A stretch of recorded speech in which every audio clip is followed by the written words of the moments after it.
Hold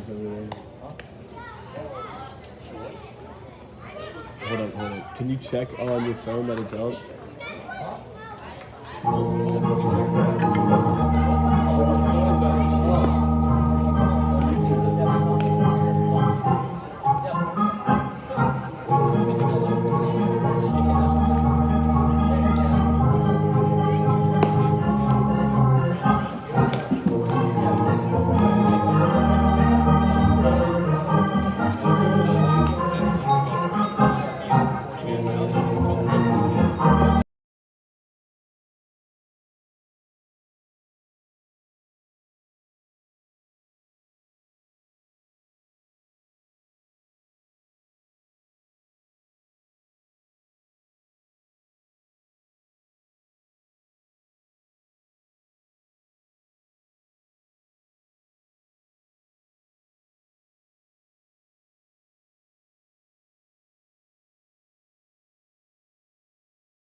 Sorry for those technical difficulties on the microphones there.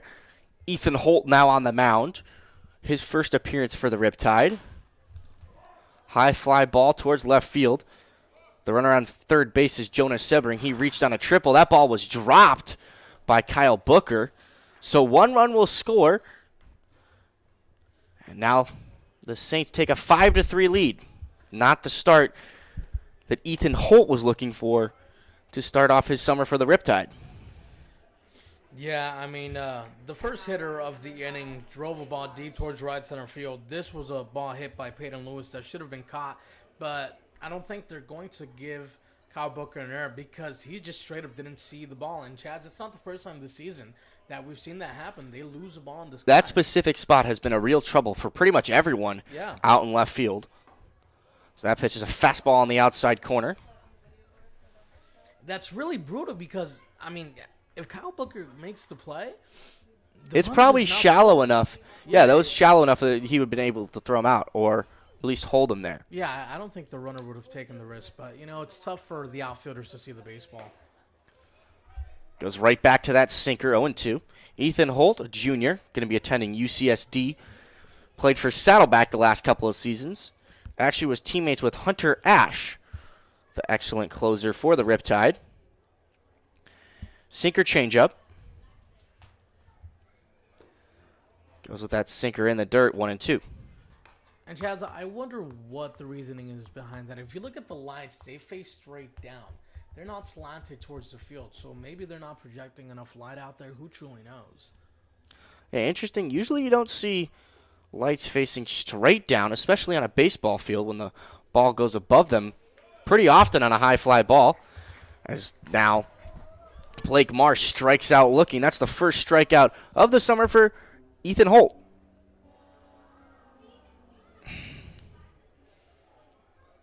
One down with one aboard for the top of the lineup. Connor Bradshaw, he singled in his last at back in the 7th.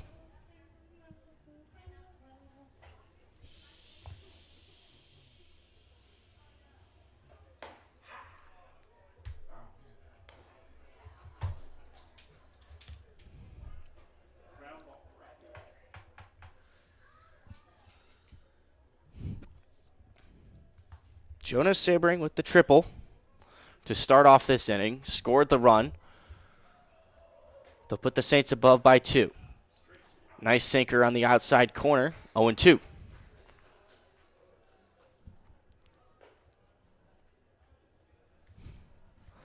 New pitcher in the bullpen is a right-hander for the Riptide.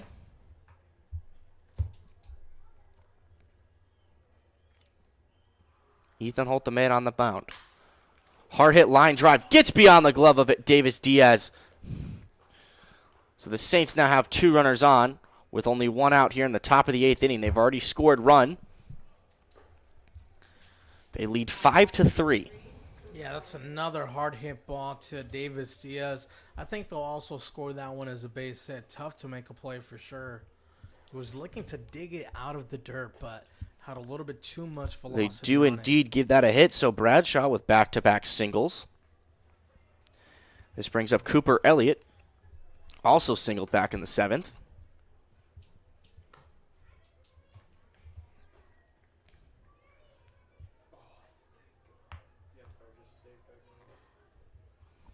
Cooper Elliott hit 171 this past year for Wichita State.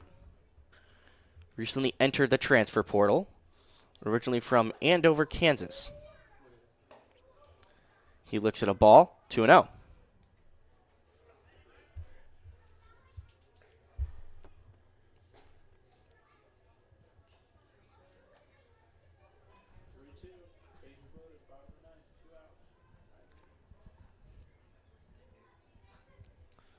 Drew Cowley, the man on the on-deck circle.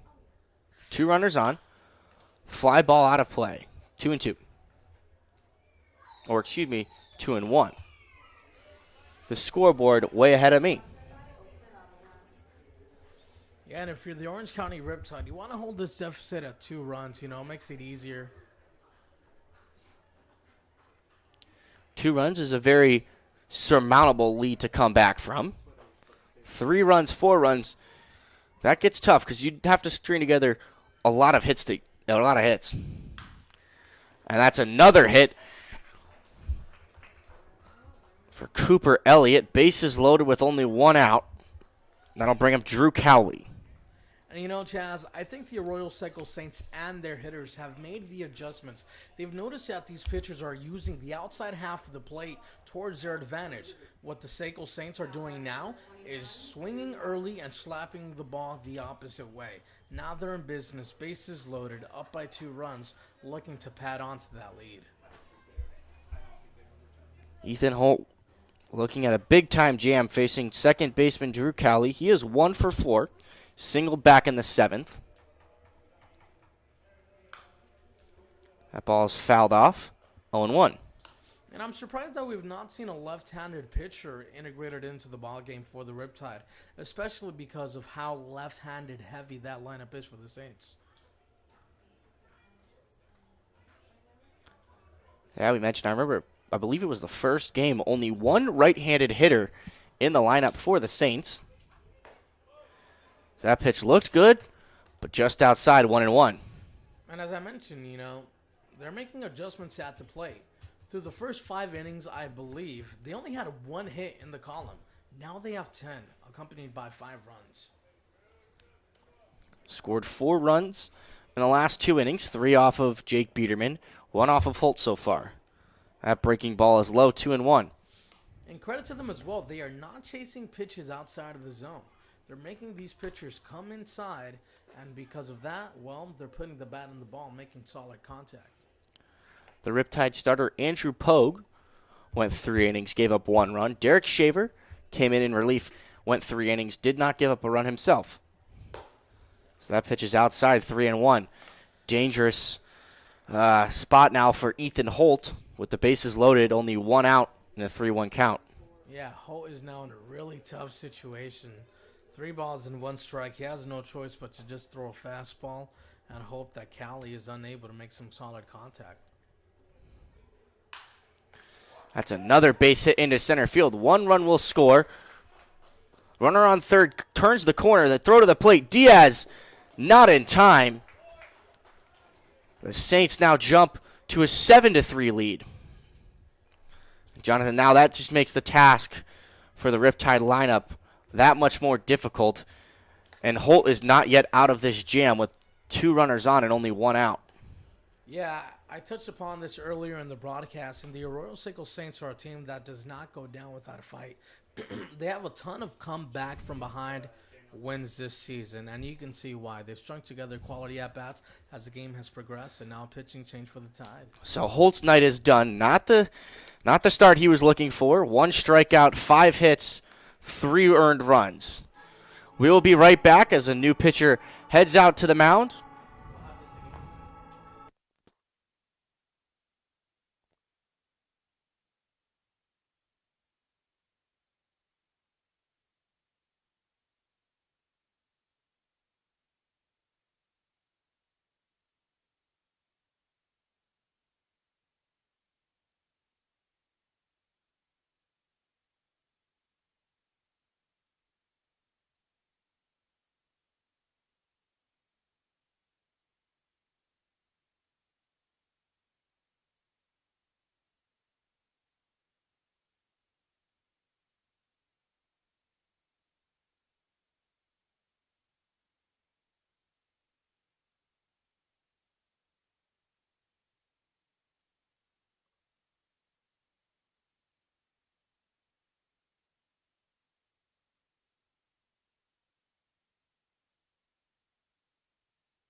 Hunter Ash taking things over for the Riptide on the mound.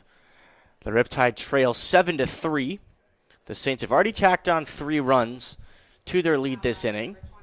Hunter Ash has been absolutely dominant so far this summer for the Riptide, usually used in a closer role.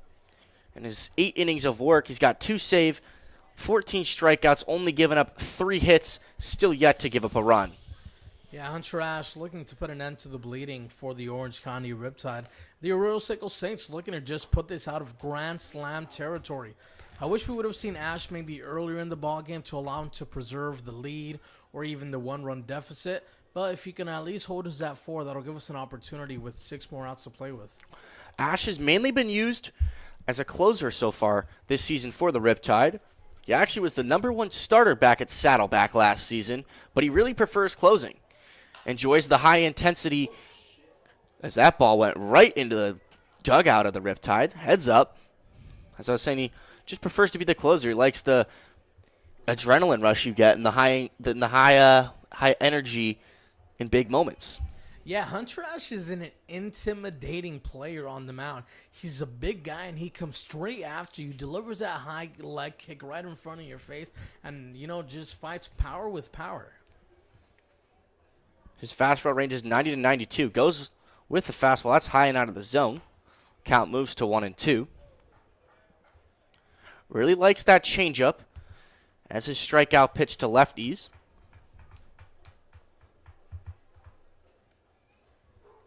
Let's see if that's what he goes with here. 1 out, 2 runners on. Top of the 8th inning. The Riptide trail by 4. Fastball low, 2-2.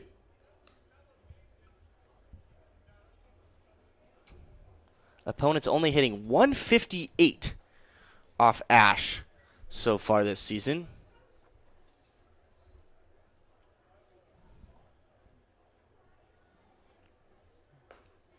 He's been able to command his fastball consistently this summer.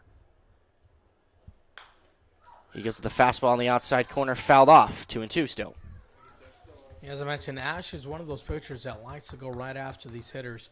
Perhaps we may see a changeup on the outside half of the plate to get this hitter at the plate chasing. He says that's what he likes to go with for his strikeout pitch. Let's see if he goes with that changeup down and away. Also could be an option given the fact that there's runners on first and second. Down and away, usually a good pitch in terms of trying to get a double play. Runners go. The ball gets beyond Bajani. And both runners advance safely. So runners on second and third. Full count. Only 1 out. And Chaz, I think that baseball hit off the foot of the home plate umpire behind the plate. So the Riptide caught a break there because it could have been that these runners could have turned the corners and the runner down the line at third base could have attempted to score. Hunter Ash facing Josh Cowden.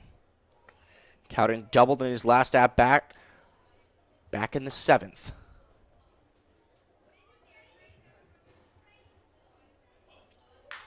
High fly ball right field. Colton Freeman chasing. And that ball is gone. The first runs that Hunter Ash has given up this summer is a 3-run shot from Josh Cowden. And this game might be out of reach as the Arroyo Seco Saints take a 10-3 lead. The Arroyo Seco Saints once again have come into Orange County Great Park Stadium and put up double digits on the scoreboard. And prior to the 7th inning, the Riptide had a 4-3 lead, or excuse me, a 3-1 lead. They gave up 3 runs back in the 7th, and now 6 runs here in the 8th. And that just pretty much put this game out of reach.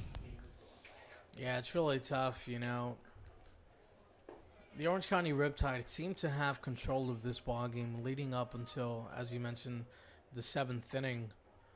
They had only surrendered 1 hit to the Arroyo Seco Saints, but their bats have come to life, and they've also caught a lot of breaks too.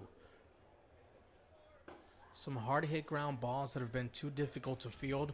We had that shallow pop-up towards the left side of the infield. Kyle Booker unable to see it in the sky. And, all those little favors go ahead and pile up. Brandon Boning now facing Hunter Ash. He is 0 for 4 tonight. Here's the 1-1 pitch. Swing and a miss, 1-2.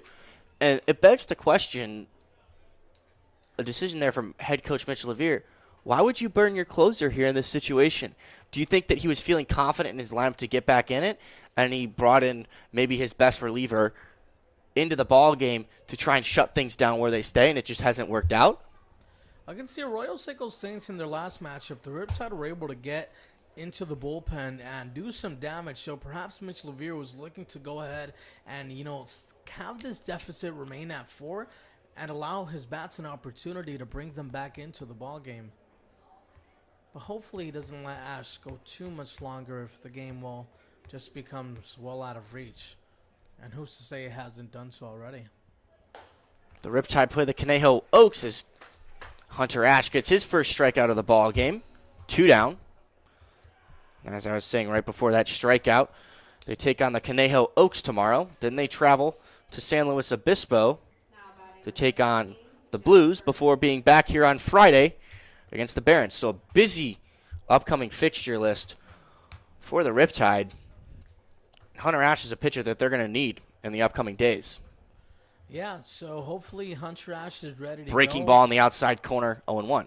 Or perhaps you allow the Riptide and their offense to take care of business and not need the use of their closer in these upcoming games. Jag Burden now facing Hunter Ash. He's the 9th hitter of the inning. So now that the Saints have batted completely around their lineup, here in the top half of the 8th, they've tacked on 6 runs to their lead.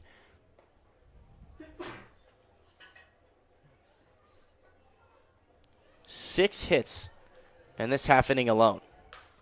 It's a fly ball out of play. Count now moves to 1-2. So finally, Riptide are a strike away from getting out of this long inning.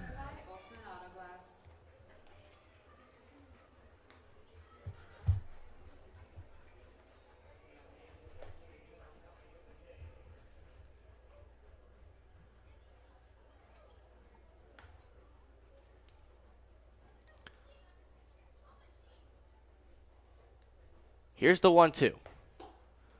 That slider is just high, 2-2.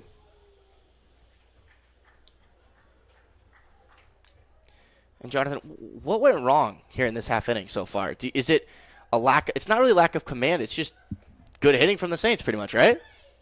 Yeah, I mean, it was pretty much plays working out in their favor. They got a few softly hit balls that found some outfield grass for base hits. Then they had the play involving Kyle Booker where he wasn't able to find the baseball. And then you have also that sharply hit ground ball towards the left side, towards Davis Diaz.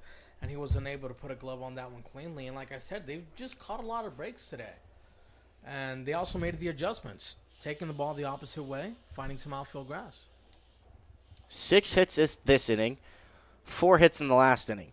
In the first 6 innings, they only had 2 combined, as Jag Burden is aboard with a 2-out walk. But, of course, the biggest shot and the one that has almost knocked out the Riptide is that 3-run home run to Josh Cowden. 7 runs, 6 more outs to play with. I mean, crazier things have happened, but it's going to be a tough deficit. And that was just a pitch that Hunter Ash is going to want back. Yeah, he challenged him, as I mentioned. Ash likes to do that. Head-to-head down the heart of the plate, and this time around, unfortunately for him, he got beat. So now Jonas Sabering with his second at-bat of the inning. He got things started against Ethan Holt with a triple to lead off the inning. First pitch to him is outside, 1-0. And for Ash, it looks like the command is not as well as it usually is. A lot of that might have to do with the fact of coming into a ball game late. Didn't probably get a full warm-up that he was looking for, as Holt was only able to record 1 out. Yeah, it's very important for a pitcher to find his stride on the mound. Swing and a miss, 1-1. Hunter Ash and Ethan Holt, teammates, as I mentioned earlier, at Saddleback College.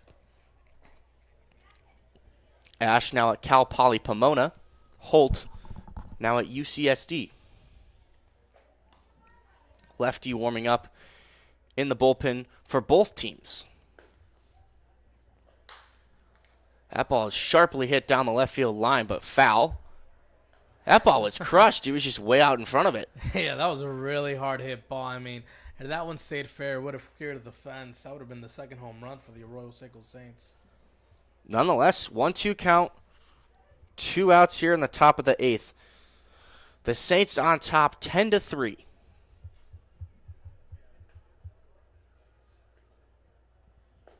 Hunter Ash facing Jonas Sebring. That pitch is way outside and gets beyond Bajani. So Jag Burton advances on the wild pitch. 2-2 now. Ash decided to go with an outside slider there. He saw what happened with a fastball. The last pitch around, this hitter at the plate was able to handle it cleanly. Might see another fastball, this time perhaps above the chest. Or at the chest, better said. Sebring has 2 hits today already, both of them in his last 2 at-bats, a single and a triple. So that pitch is down and away outside, 3-2.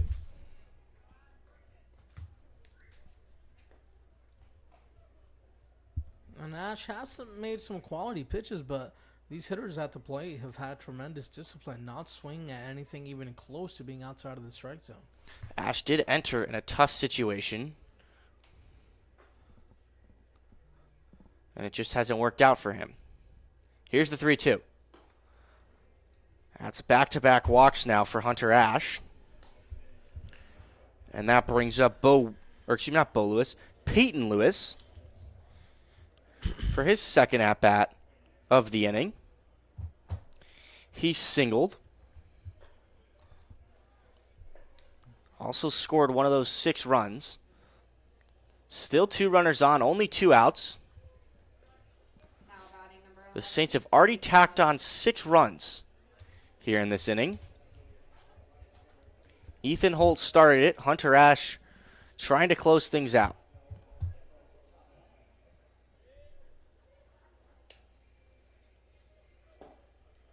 The first pitch is in the dirt. 1-0. I feel like this might be the last hitter we see Ash on the mound face. I mean, he's such a quality arm that you rely on so much. You do not want to go ahead and allow him to just, burn his arm out. Pitching a situation where he doesn't really need to be integrated in. That pitch just outside, 2-0. Looks like Matthew Magre, the left-hander from Arkansas, is the man in the bullpen for the Riptide.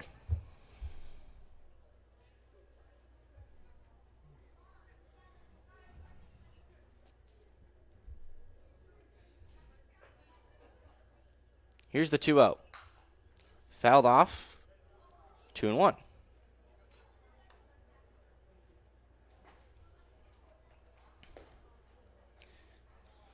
And let's see if Hunter Ash goes right back to that fastball.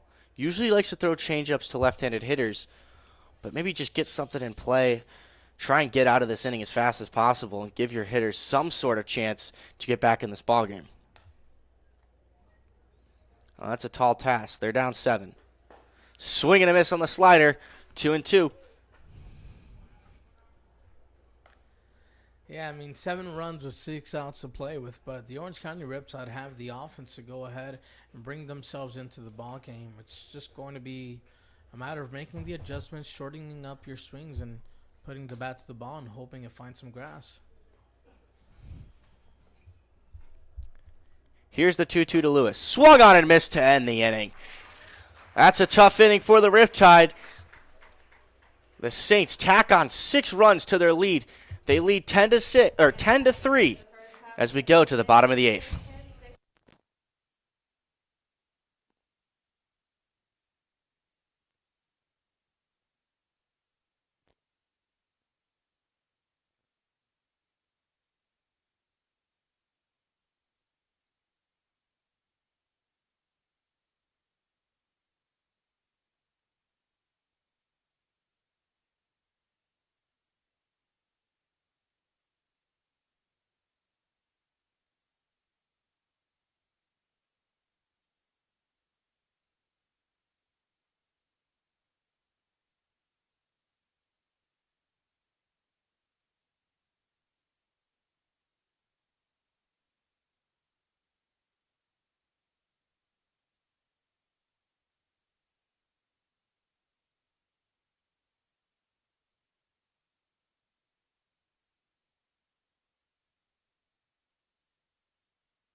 The Riptide trail by 7 here in the bottom of the 8th inning. A big 6-run inning for the Saints in the top of the 8th.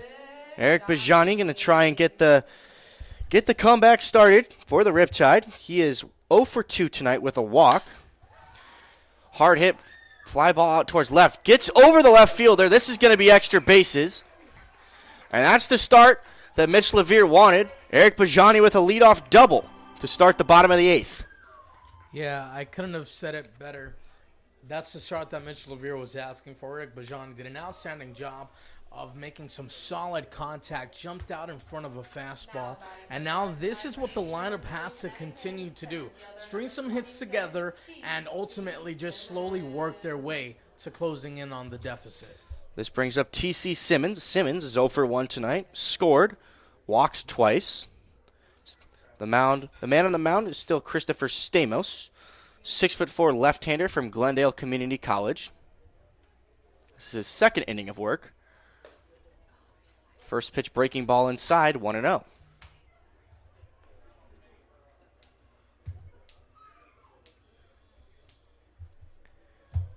Riptide are really going to have to string together some hits.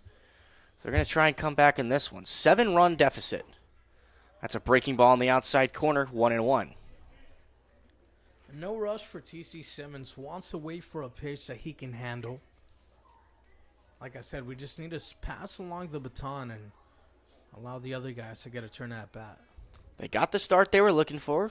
Bajani with a leadoff double. Peyton Lewis does a good job of blocking that pitch in the dirt. Bajani was ready over there at second base to take third if it got behind. 2-1 count now to Simmons.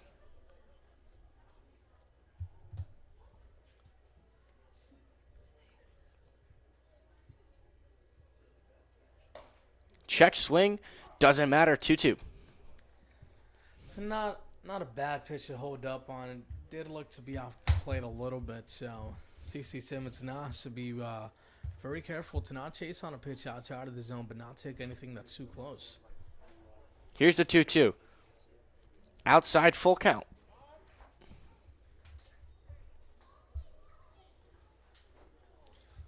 Peyton Lewis going to go talk to Stamos out on the mound, see if they can try and plan something out. I think most importantly right now is if T.C. Simmons gets on base with no outs. Yeah, I mean, the result of this next pitch is going to be huge. Either we get 1 out, runner on second, or first and second, no outs, and the momentum will start to build for the Orange County Riptide.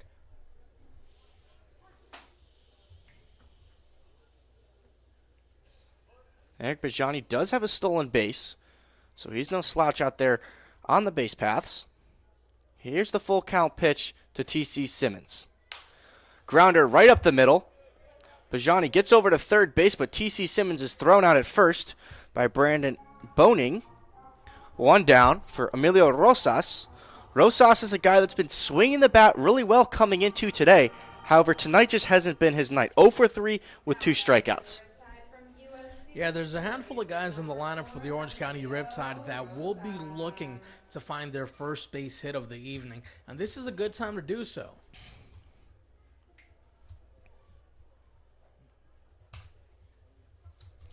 Rosas has driven in 6 runs so far.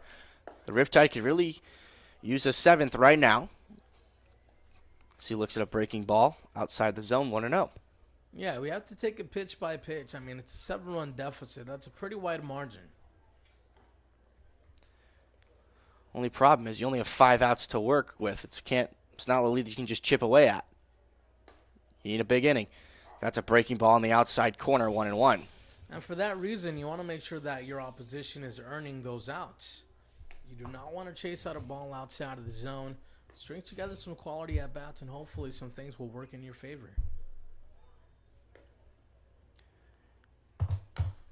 That pitch is fouled off behind the plate, 1-2. Christopher Stamos attacking Rosas with back-to-back fastballs. Rosas just unable to catch up to it. Eric Bajani, the runner on third, had a leadoff double to start the bottom of the 8th. 1 out. Lefty on righty matchup. Reed Spenrath, the first baseman, awaiting in the on-deck circle. High fly ball left field. That could be extra bases. That could actually be out of here. Off the wall. Rosas with a stand-up double. Eric Bajani scores. And the Riptide cut the deficit to 6. 2 well-hit balls this half inning.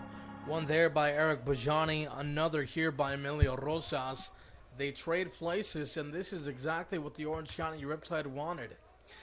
Reed Spenrath's turn to try and keep the rally going. Spenrath singled in his last at-bat. He's a player that's really been swinging the bat a lot better as of late.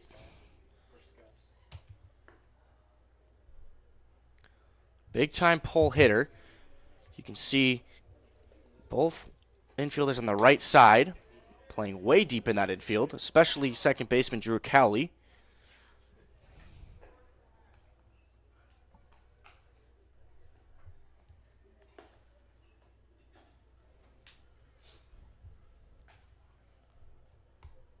Emilio Rosas, the runner on second base, reached on a double, drove in a run. No stolen bases so far this season, as that pitch is a breaking ball low, 1-1. Yeah, and if you're Reed Spenrath, you want to shorten up on your swing, make some solid contact with the baseball, just keep the line moving. You have a Darren Williams on deck, then Davis Diaz, and you'll get to that top of the lineup, which is very promising for the Riptide. Fastball outside, 2-1. And I would not expect Christopher Stamos to throw anything over the heart of the plate, or maybe a hanging breaking ball, because Reed Spenrath can take that thing 350 feet over the fence in right field. He wants to find the strike zone, but he does not want to be too greedy. Breaking ball low, 3-1. This is a really good at-bat here by Reed Spenrath. He does not want to spoil it by now chasing a ball outside of the zone. Keep that discipline that you have. If you have to work this count to 3 balls, every base runner counts in a game like this when you're trying to cut that lead. Work the count full. Put the pitcher along the wall. Here's the 3-1 from Stamos. Swung on and miss. Full count. That pitch was there. He just missed it. Yeah, it's a big cut there by Reed Spenrath. Just came up empty. He has to shorten up the swing this time around. Spenrath chokes up a little bit. 3-2 count. 1 out. Runner on second. The Riptide still trail by 6.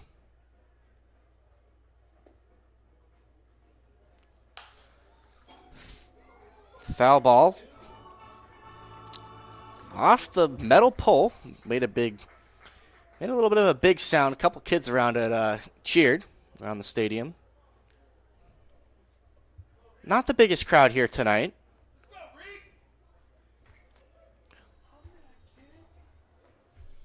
Here's the full count pitch once again. Check swing. Did he go? No, he did not. So Spenrath is aboard with a 1-out walk. 2 runners on for a Darian Williams. Williams singled in his first 2 at-bats. Struck out back in the 6th. Yeah, just the kind of inning that the Orange County Riptide were looking for. Putting some runners in scoring position. They have a run in the column already, and they want to get further into the bullpen of the Arroyo Seco Saints.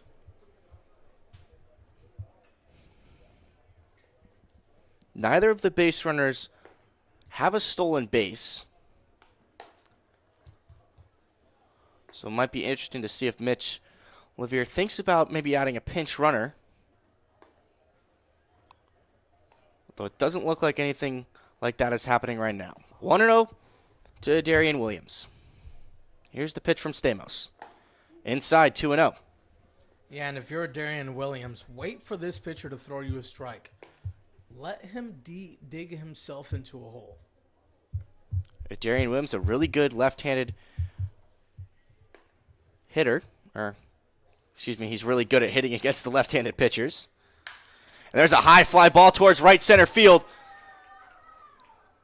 That ball is off the fence. Spenrath will stay at third. Rosas will score. The Riptide add another run on there. 10-5 now. Darian Williams saw a pitch that he could handle, and he went all over that one. Luckily for him, hit it right into the right center field gap. And, you know, with this kind of a deficit, you did not want to take the risk of sending Reese Benrath home. Every base runner there represents a lot for the Orange County Riptide. And they've got into the bullpen. They want to keep digging, piling it on, better said. Mound visit now for the Arroyo Seco Saints. Let's see if they take a change here.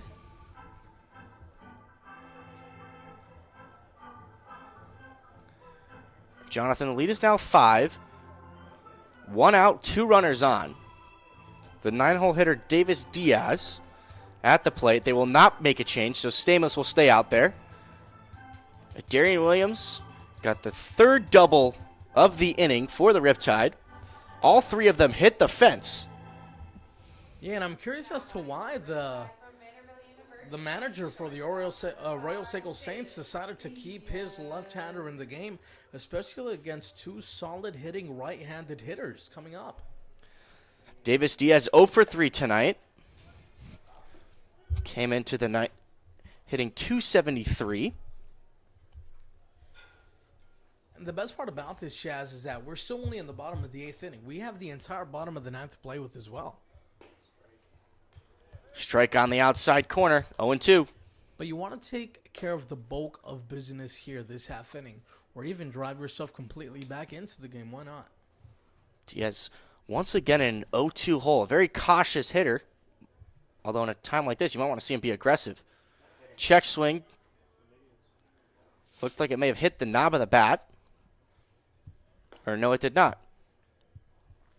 Count moves to 1-2.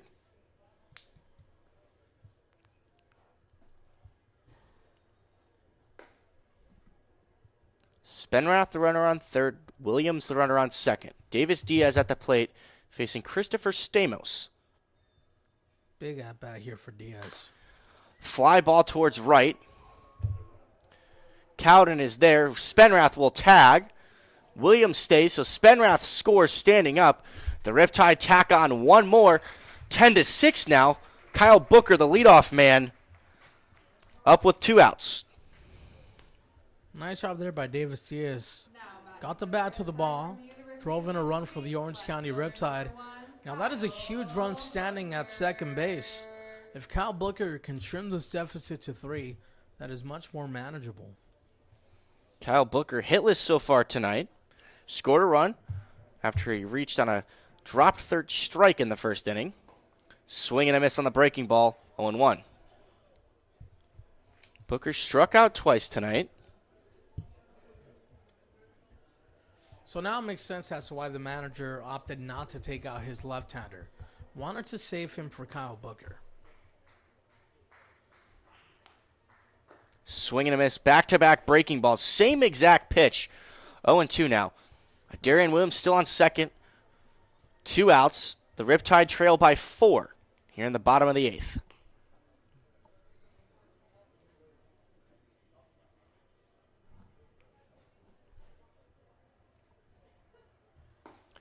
Swing and a miss, 3 straight breaking balls to end the inning.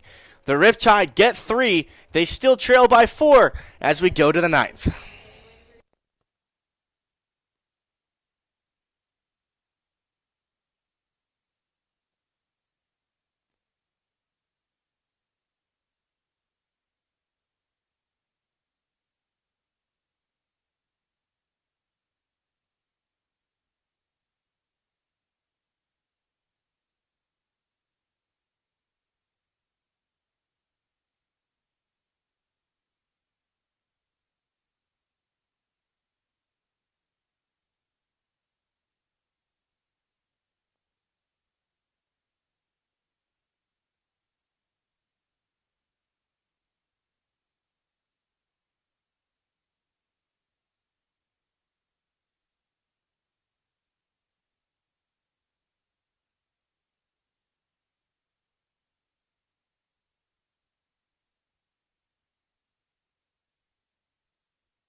Interesting new pitcher on the mound for the Riptide, Austin Krisick, usually an outfielder, taking the mound in the top of the 9th inning for his first pitching appearance for the Riptide this summer. He did not have a single one, or has not had a pitching appearance for UNLV his entire baseball career. Well, maybe it's just a newly discovered talent for Austin Krisick. Initially, I was curious as to whether or not perhaps this is a decision from Mitch LaVere to just not burn another arm in the bullpen. But by the way Austin Krisick is pitching, it looks like he's out there to compete. There's his first strike, 2-1, facing the 9-hole hitter, Blake Marsh. I'm really somewhat confused by this decision, especially since the Riptide brought the deficit within 4 last half inning. Swing and a miss, 2-2. I'm thinking that this is a conversation they've had before, or maybe a conversation before the game where he told Krisick, you're making your debut tonight. I see some potential in your pitching I'm looking at his abilities." bio right now. And that's a ground ball over to short. Diaz is there to record the out, 1 down. I'm looking at his bio on his UNLV website. I do not see that he pitched even in high school. Yeah. I don't know what to tell you. Take Kenley Jansen, for example. He was a catcher even in the minor leagues. Then he became a pitcher. With that being said, we even see pitchers when they come into the big league. It's just such a difference, being that they don't necessarily throw the same. But Krisick's throwing some heat out there. Yeah, typically when you see position players integrated into the ballgame, it's because the game is well out of reach. You want to preserve your bullpen. They're down by 4. I mean, it's a big deficit, but not big enough to go ahead and just kind of, drop the level of competition. But Austin Krisick is going through the full windup and delivery there, so I think he's actually trying to get some outs. 1-1. I'm sure he must have had to pitch growing up somehow, because just looking at his mechanics, they're pretty clean. There's a breaking ball swung on and missed, 1-2. You know what it might be as well? The fact that Krisick is a left-hander, and the Riptide don't have too many lefties in the bullpen. Also, not to mention the heavy fixture list coming up for the Riptide. It seems that they play games the next 5 or 6 days. And he's ahead of 1-2. Foul tip. Count remains 1-2. Had Bajani held that one in his glove, that would have been his first strikeout. That would have been exciting. So another shot out of here.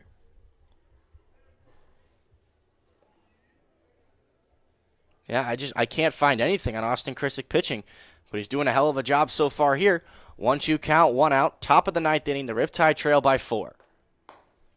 Fastball outside, 2-2.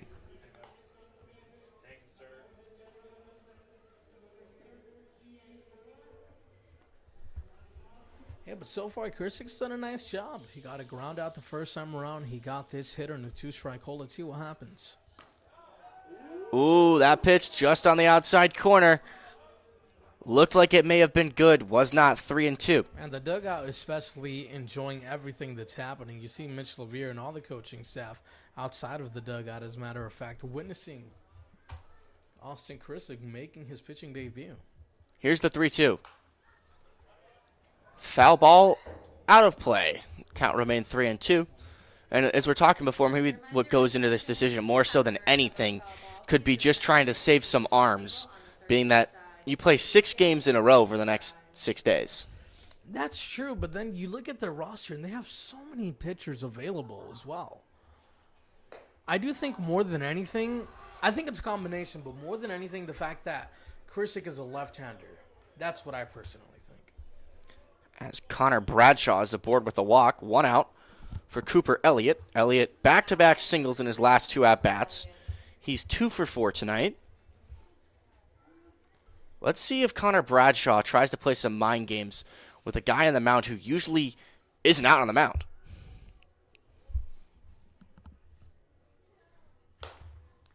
Breaking ball outside, 1-0.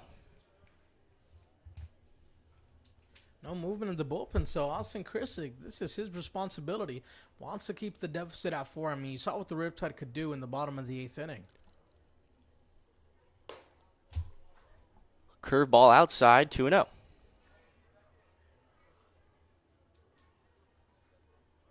And he's got pretty good command of that breaking ball for a guy that isn't a pitcher.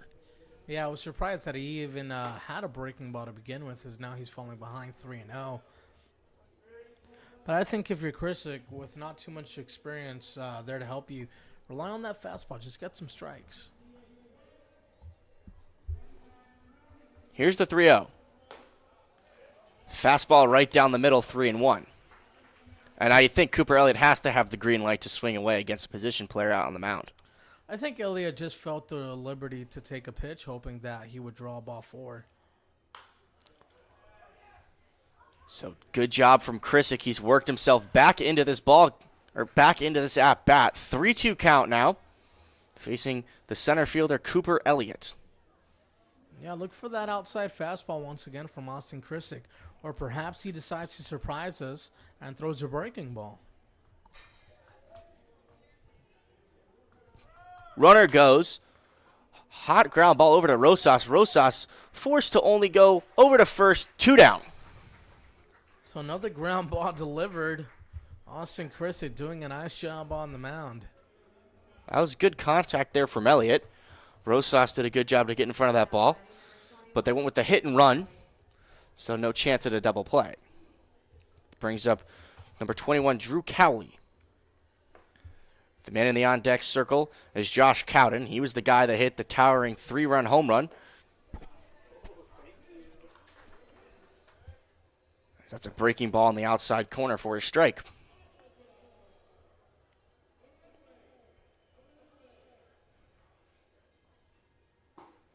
Fastball on the outside corner, 0-2. Austin Krisick showing that he could be a real weapon and maybe someone that goes back out to the mound for the Riptide if they need someone just to eat up some innings later this season. Hey, he's doing more than that. He's preserving a deficit here. Hard hit fly ball center field. That could get over the head of Simmons. And it does. Off the fence. 1 run will score.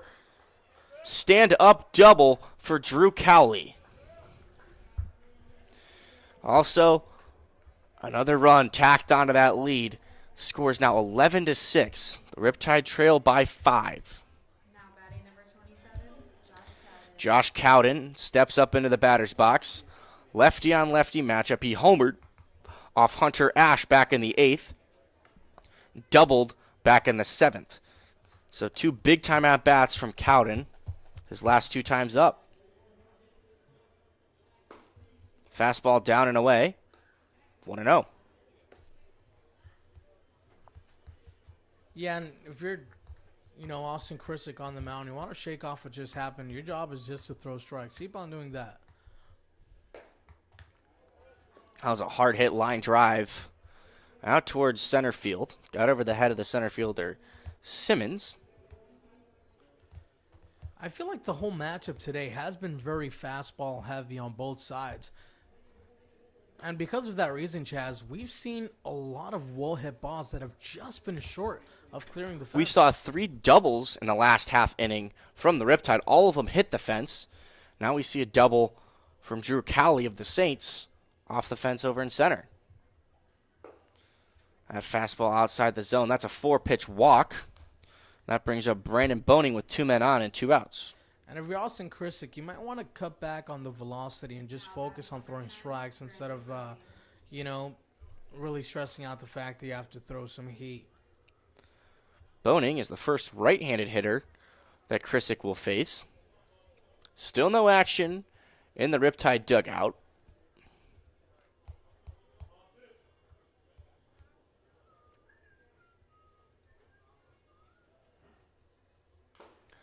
Swing and a miss. 0-1. Nice job there by Krisick to get out in front of this hitter. And if the Riptide want any chance of trying to get back in this ballgame, this lead has to stay at 5. Fly ball center field. This one should be playable for Simmons. And it is to end the inning. Position player, outfielder, Austin Krisick comes in to pitch, gives up 1 run, 11-6. 3 outs remain for the Riptide. If they want to get back in this one, they trail by 5 as we go to the bottom of the 9th.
Fino Amor going to be the closer Leading things off for the Saints. Reading things off for the Saints will be Colton Freeman. Colton Freeman. The Riptide have 3 outs to try and get back in this ball game. They trail by 5 here in the bottom of the 9th. They're facing the 5'10 right-hander from Cal State, Los Angeles. Here's the first pitch to Freeman. Fastball high, 1-0. And that's exactly what you want to do. You want to lay off of those pitches outside of the zone and hopefully allow this pitcher to run himself into trouble. Freeman hits a grounder down the third base line, foul. I like the approach that the Riptide had in the bottom of the 8th inning. They handled pitches that they could handle, fastballs down the heart of the plate. They made solid contact, and on pitches that were outside of the zone, they laid off. That's textbook hitting.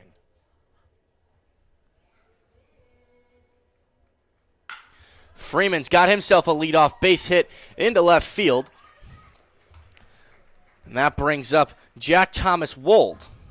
And these Riptide bats have come to life in the latter half of the ballgame.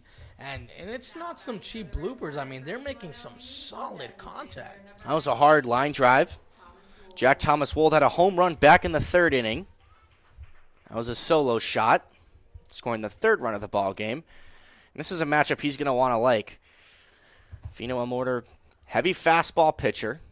Wold likes to hit fastballs from the right-handed pitchers himself. That's a fastball on the outside corner, 1-0. Yeah, as you mentioned, I mean, Jack Thomas Wold loves fastballs, and he can handle them quite well. You saw what happened earlier in the ballgame, hit a shot off the scoreboard. So that pitch is fouled off, 1-1. Amador, in his 11 innings of work, only gave up 1 earned run, struck out 13 batters, only gave up 9 hits. But also, if you're Wold, you do not need a home run here. All you need to do is get on base. So if you can find some outfield grass, keep the line moving, you've done your job. Get on base, advance the runners. Got to be the MO here. Base hit center field. Back-to-back base hits to start the bottom of the 9th for the Riptide. Eric Bajani with a chance to keep it going. Bajani doubled back in the 8th inning. Got things started. The Riptide scored 3 back in the 8th. That is his only hit of the ball game. That came against the lefty Chris Stamos. 2 runners on, no outs. Bottom of the 9th. The Riptide trail by 5. Big swing and a miss, 0-1.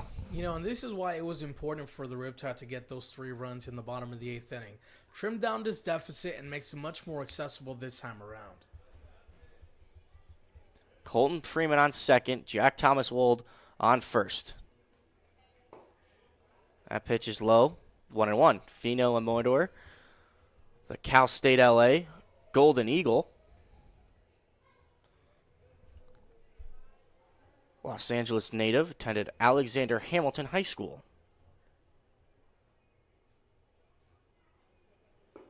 That fastball low, 2-1. Wonderful, wonderful patience at the plate here by Eric Bajani. You do not want to swing at a pitch outside of the zone. I mean, if you work out a walk in this situation, that is just what the doctor ordered. Double play. No. Worst case scenario. Yeah. That ball gets beyond the catcher, Lewis. Both runners advance, and that's a big deal. Yeah, there goes the double play. There goes the triple play as well. I said worst case scenario will be a double play. I mean, a worst case is a triple play. That's true. Well, Eric Bajani, here we go. Eric Bajani, I don't think here we go, like you said. I don't think 3-1 count. Runners on second and third. I mean, if you get a good pitch, I think a hitter like Bajani has the green light to go. He can handle it for sure. That pitch is a fastball on the outside corner, full count. Oh, this is a huge at-bat here. This is going to dictate the dynamic of the ball game moving forward. Bases loaded, no outs, or 3rd and 2nd, 1 out. Bajani hitting over 300 on the season. Swing and a miss, strike 3. A big strikeout from Fino Amador. 2 outs left for the Riptide. Amador fighting fire with fire. Fastball high at the chest, but Johnny unable to lay off of it. Fielder number 26. T.C. Simmons, 0 for 2 tonight with 2 walks. Runners in scoring position, 1 out.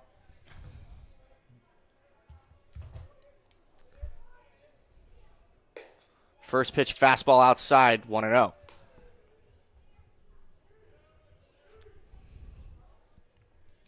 You can hear words of encouragement coming out from the Riptide dugout. Yeah, the players on their feet, pardon me. Swing and a miss from Simmons, 1-1. Go ahead. No, just that. I mean, all the players are on their feet, supporting their guys, encouraging them. It's time to string together some good at-bats here and keep the line moving. Swing and a miss, 1-2. T.C. Simmons still yet to get a hit this ball game. Yeah, you want to cut down on those big swings. You just want to make contact with the baseball, you know? Square it up. It's a fastball already, so the velocity's there. Righty on lefty matchup for Simmons. Definitely needs to drive in a run here. And he does. That's a pit right down the right field line. That could be extra bases. 1 run scores. Wold coming home. That's a 2 RBI double for T.C. Simmons. And the Riptide trail only by 3 now with 1 out here in the bottom of the 9th. Big time double from T.C. Simmons. And you love that there by T.C. Simmons. I mean, 2 swings and misses. He was down in the count, was able to short down his swing, make some solid contact, and now Emilio Rosas with an opportunity to draw us even closer to that 11-run goal. Game on. They only trail by 3. Rosas doubled back in the 8th inning. Scored a run. He's 1 for 4 so far. You know, and you wish that the Saints had not scored a run in the bottom of, or checked out the top of the 9th inning, because Rosas at the plate very well could have been the tying run. But hey, 1 run surrendered, not the end of the world. The tying run opportunity is Reed Spenrath on deck. That is obviously if Rosas reaches base safely. Rosas quickly ahead, 2-0. And now you're starting to hear some life from the dugout. They were in the ballgame, but now they're chatting it up. That's exactly what they want to do. They want to bring noise to that pitcher on the mound. Get him off his rhythm. 11-8 ball game. 1 out. Runner on second base. Hard hit ground ball, foul, 2-1. We've seen Emilio Rosas deliver in big situations before. He had a go-ahead 2-run homer a couple weeks ago. I believe that was against the Barons, if I'm not mistaken. Correct. High pressure situation for the USC Trojan now. Here's the 2-1. Outside, 3-1. And we love walks. We love walks. We love based on balls. That's exactly what you need in these kinds of situations where the tying run is not at the plate, but further down in the hole.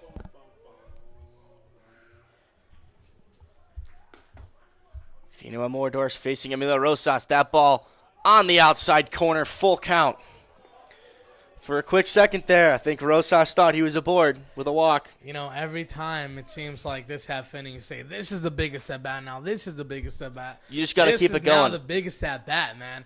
Either first and second, 1 out, or 2 outs, runner on second base. Fly ball down the third baseline. This should be playable, and it is. Jonas Sebring retires Emilio Rosas, and the Riptide are down to their final out. Yeah, Rosas just got underneath that last pitch, and if you're a Riptide fan, you're hoping that the third baseman would have lost that one of the lights like Kyle Booker did, but not this time around. So it's all up to Reed Spenrath. The Riptide trail by 3. T.C. Simmons doubled. He's standing on second base, drove in 2 runs.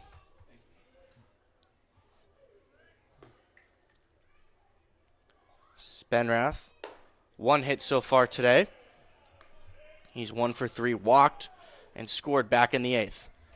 And you've got to give credit to Amador. I mean, despite him falling behind in the counts, he works himself into competitive counts and ultimately, you know, Into 2 That ball's in the strikeouts. dirt. 2-0. Darian Williams, the man in the on-deck circle. 3 for 4 from him. Just hoping he can get a chance to try and tie up this ball game. If you're Spenrath, you would love to give an opportunity to Williams, who has pop in his bat, Chaz. Spenrath ahead 3-0. And if I'm Spenrath, I don't care what Mitch tells me. Well, I do because he's coach, but you do not swing at this next pitch. 3-0 count, 2 outs, bottom of the ninth. The Riptide trail by 3 with a man on second. Spenrath aboard with the 4-pitch walk, so the tying run is at the plate with the Darian Williams with 2 outs. And this is quite a situation in the ballgame. Darian Williams can handle the fastball very well. Amador on the mound has been resorting to his fastball during those high leverage situations. If Williams squares one up, Chaz, we can very well be tied. Mound visit now from the Riptide, or excuse me, from the Saints staff. And Jonathan, you were talking about Darian Williams, a really good fastball hitter. Are you throwing him breaking balls away all day? Not all day, because you still have to be in the strike zone. But I'm trying to see things from the perspective of the Arroyo Seco manager. Perhaps he wants to get past Darian Williams, who's 3 for 4, and face Davis Diaz, who is 0 for 3 with a pair of strikeouts and a sacrifice fly. Do you think that they're considering maybe a walk here? Not directly. I think they'll pitch around him, but I don't think they'll work out a walk. It's definitely a move here with Diaz struggling here tonight. 0 for 4. Obviously no slouch, the Vanderbilt commit. But that allows you to have an out at every base then. We see a left-hander getting loose and warm in the bullpen for the Arroyo Seco Saints. High fly ball, right center field. That ball's going to be off the fence. 1 run will score. Spenrath rounding third. Darian Williams with a stand-up. 2 RBI double. And the Riptide only trail by 1 run here in the bottom of the ninth. A 2-out rally. Davis Diaz will try and keep things alive. Darian Williams continues to do what he does best. Hit those balls on a line towards the gap. And now the Riptide have an opportunity to tie up the ball game. Or if Davis Diaz runs into a good fastball, he can clear the fence and send us home. Davis Diaz, 0 for 4 tonight, can turn that frown into a smile here. 2 outs, runner on second base. First pitch outside, 1-0, and you can hear the Riptide dugout is feeling themselves. The energy and the momentum is all with the Riptide right now. What was once a 7-run deficit is now only 1. Here's the 1-0. High, 2-0. And you see that left-hander getting warm in the bullpen for Royal Seco, and that is exclusively for Kyle Booker. Fino Amador, 1 out away facing Davis Diaz. The Riptide have scored 4 here in this inning. That ball is over the plate, 2-1. Man, what a ball game. We were down by 7 runs heading into the bottom of the 8th inning. Now it's an 11-10 scoreboard. The Riptide can taste it. They can feel it. Davis Diaz, this is your time to shine, my friend. Here's the 2-1 to Diaz. In the dirt, good job from Peyton Lewis to block that pitch, keeping Darian Williams over at second base. And if you're Diaz, you want to get ready to ride right here. This pitcher does not want to go ahead and bring Kyle Booker to the plate with runners on first and second. 3-1 count to Diaz.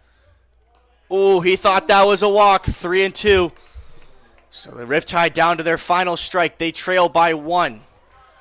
Darian Williams trying to tell Diaz to calm down. 3-2 count, 11-10 ball game.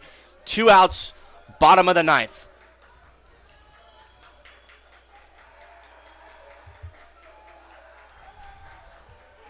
Amador steps off the mound to take a deep breath. The Riptide chirping him. They're loud. They feel like they got a real shot here.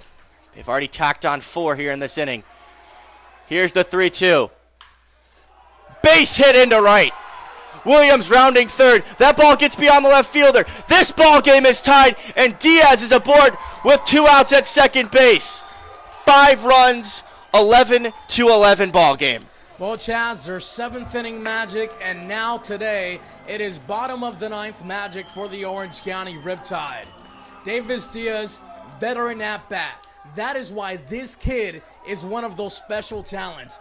He has not seen college baseball, but what does he do there? 3-2, bottom of the 9th inning. That is that backyard moment, and he thrives. And also, that right fielder for the Saints, he was Josh disappointed Coden. in himself. Yeah, he was disappointed in himself for not picking up the ball cleanly. That allowed Diaz to advance all the way towards second base. Now, Kyle Booker, I expect him to face a left-handed pitcher, but it looks like they'll keep this pitcher on the mound. And I honestly thought that pitcher getting loose in the bullpen was exclusively for Booker. And they're going to walk Booker to face Colton Freeman. And I don't know if that's the hitter you want to face. Colton Freeman, one of the hottest bats in the CCL. 2 hits already today. Single back in the first with an RBI. Scored Kyle Booker, who was on second base, I might add. Yeah. Single to start this half inning. Scored a run. Game on. And Chaz, you've seen how much Kyle Booker has struggled today against left-handed pitching. They have a left-hander sitting warm in the bullpen. They want to face Colton Freeman, who, as you mentioned, is hot. Riptide have already tied this ball game. 5 runs here in this half inning. Check swing. Did he go? Yes, he did. 0-1. And if you're Colton Freeman, you want to go ahead and silence the noise. Your job is still to find some outfield grass and give your team an opportunity to win. Send the runner from second base. Look for a fastball on the outside corner. Fouled off behind the plate. 0-2. Wow. 8 runs in the last 2 innings for the Orange County Riptide. We're all tied up in 11. Chas, this has to be the most exciting game I've seen here in Orange County. I mean, definitely the most exciting game so far this season. 11-11. 5 runs here in the bottom of the 9th from the Riptide. That ball gets beyond the catcher, Lewis. Both runners advance. So 2 runners in scoring position for Colton Freeman. He has a chance to be the hero here. He was the broadcaster in the last one. Let's see what he does here. And that adds another layer of pressure for the pitcher on the mound. Now he has a runner down the line at third base. So looking to throw something in the dirt and hoping to get Freeman chasing, it's an option. But if it gets past your catcher, you might throw the ball game right then and there. 1-2 pitch. Runners. There, that pitch is inside. 2-2. As I was saying, 2 runners in scoring position, 2 outs, bottom of the 9th inning. The Riptide have already scored 5 runs to tie the ball game. Colton Freeman, the man at the plate. 2 hits already today. A third one will win the ball game. Foul ball down the first base line. The count remains 2-2. Colton Freeman wants to wait for his pitch. You know that the nerves and the pressure is getting to the pitcher on the mound. You do have a base open, so they may be working around you. They might want to see you chase. Here's the 2-2 once again. Here, this could end it. It does not. Great play from Drew Cowley at second base to save the ball game. To extra innings, we will go. The Orange County Riptide, 5 runs in the bottom of the 9th to tie the ball game. To extra innings, we go.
extra innings here at Orange County Great Park Stadium. What a comeback in the bottom of the ninth from the Riptide. They score 5 runs to tie the ball game at 11. Austin Krisick, the outfielder, returns to the mound. He gave up 1 run in the top of the ninth, and he's ahead in this one, 0-1 with a fastball on the outside corner.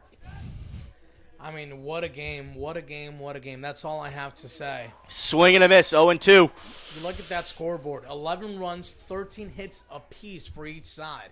Austin Krisick doing an outstanding job, using that lefty-on-lefty matchup to his advantage, though there is a right-hander getting warm in the bullpen for the Riptide. Here's the 0-2 pitch. Fastball outside, 1-2. There's a few lefties on the roster for the Riptide that they can go to. Matthew Magre, DeJune. That pitch is swung on and missed, 1 out. Nice breaking ball on the outside corner from the outfielder. Excuse me, the pitcher, Austin Krisick. Oh. I like what you did there, Chaz. We do have to keep in mind that I think we only have lights available until 10 p.m., so the Riptide have to handle their business early. That brings up Jonas Sebring. He had a triple and a run back in the 8th inning. That was the big inning for the Saints. Swing and a miss on the fastball, 0-1. Austin Krisick dealing out there on the mound. I think the Riptide may have found themselves a new reliever. Hard hit fly ball center field. Simmons is there to make the catch. 2 down.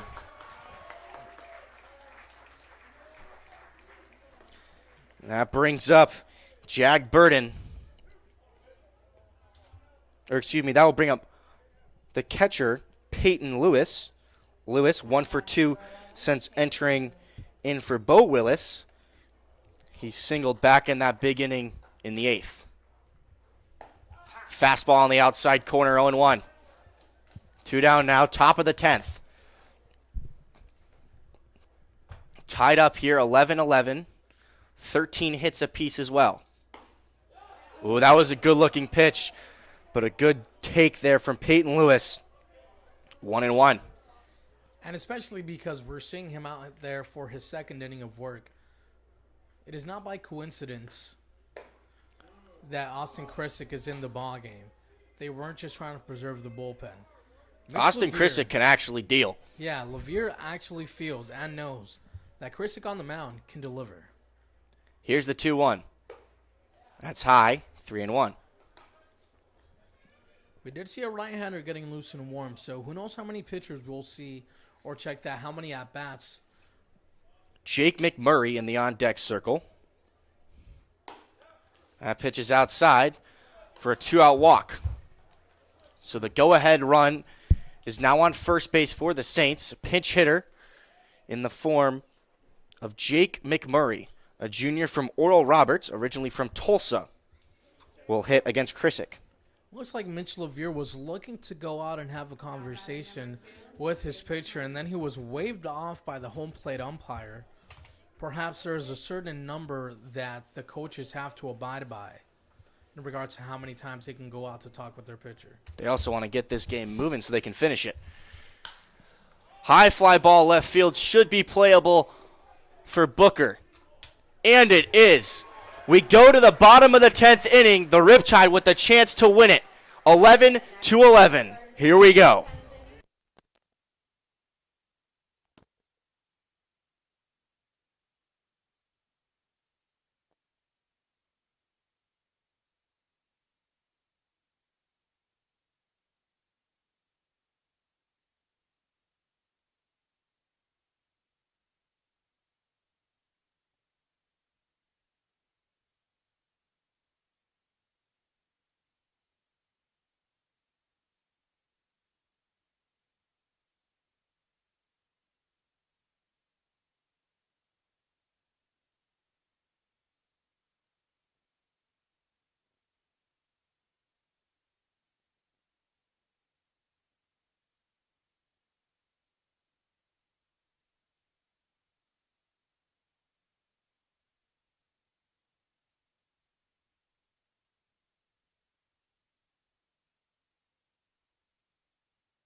Yeah. From UNLV, designated Leading things off here in the bottom of the 10th, Jack Thomas Wold, already home run back in the third inning. He will be facing the new pitcher from Binghamton University, Dom Dorado. In his 10 innings of work, he posted a 9.9 ERA as Wold swings at the first pitch, That's a looping tough play. ball, and that's a tough play, but a good catch from the third baseman, Sobring. One down for Eric Bajani. Go ahead. I was just about to tell you, man, you might want to cut the intro because Jack Thomas Wold can take that first pitch and hit it off the scoreboard again. Didn't happen this time around.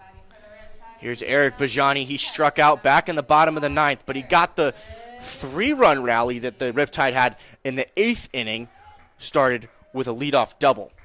And, you know, the same approach that the Riptide had in the bottom of the 8th and the bottom of the 9th is the same approach you want here. Wait for your pitch. Bajani had a walk-off earlier this season. Wait for your pitch and don't do too much. That's pretty much what you have to follow. It worked out for you already. You scored 8 runs off of that. 1-0 count, 1 out. Dom Dorado on the mound. Hard hit ground ball at first base. McMurray is there to step on first, 2 down. For T.C. Simmons. T.C. Simmons, a 2-run RBI double back in the 9th. That was his first hit of the ball game. He's got a chance to win it here. Emilio Rosas, the man on deck.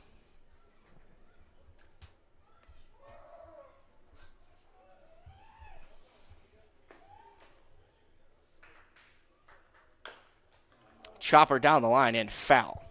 0-1. It'll be interesting to see whether or not Austin Christick continues for the top of the 11th inning if we need to go that far. We do see a right-hander getting loose and warm in the bullpen for the Riptide.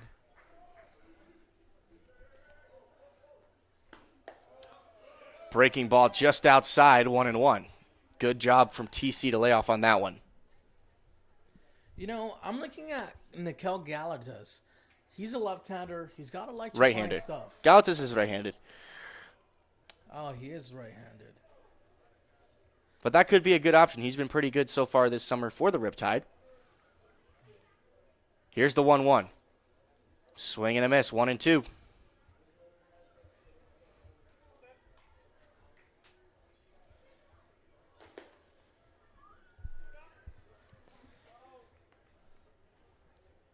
So Dorado is a strike away from extending this ball game into the 11th.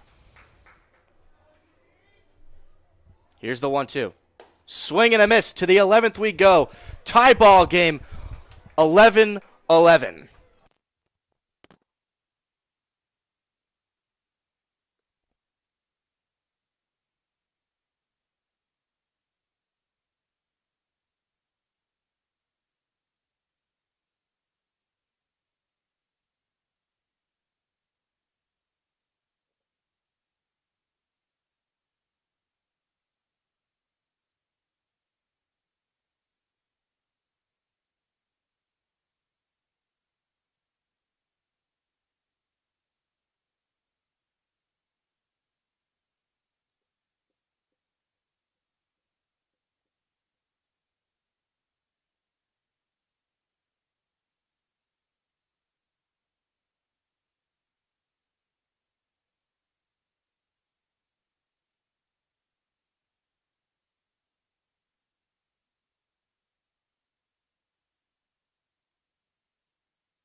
All right, ladies and gentlemen, before we go off air, because the battery of our camera will go ahead and die, we plead you. This is a great game. Switch over to OC Riptide on Instagram. Again, that is OC Riptide. We will be utilizing the Instagram Live feature to bring you the remainder of today's